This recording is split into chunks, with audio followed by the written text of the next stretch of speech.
বর্ষা আসলে চটি ঘাড়ে সাইকেল ঘাড়ে করে তারা রোডে আসতো। এখন মমতা ব্যানার্জির নেতৃত্বে বাংলায় কোনো জায়গায় সাইকেল থেকে নামতে হয় না, ব্রেক মারতে হয় না।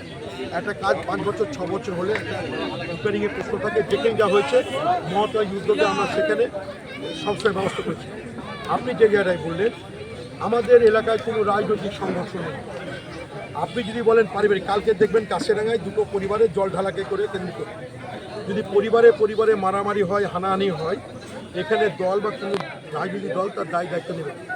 আমরা যদি রাজনৈতিক সংঘর্ষ বলে, এখানে মমতা ব্যানার্জির নেতৃত্বে আমাদের রঘুনাথগঞ্জ বিধানসভায় কোথাও কোনো রাজনৈতিক সংঘর্ষ নেই।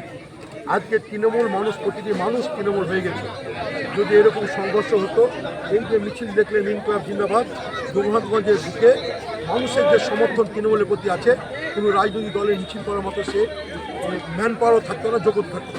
আমি আপনার দায়িত্ব নিয়ে বলছি, যে খুনগুলোর কথা বলছেন এটা পারিবারিক খুন, জমি বিবাদের খুন, রাজনৈতিক কোনো খুন এখানে হয়নি।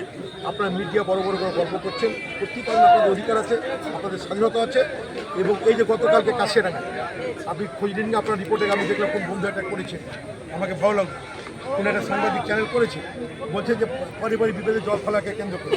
তো এগুলো তো মানুষ যেখানে আছে, সমাজ যেখানে আছে, একটু এই সমাজবদ্ধ মানুষ যতটুকু সচেতন না হবে, টুকটাক লেগে থাকে, এটাকে রাজনীতি চালাতে ভাই চলছে। ধন্যবাদ।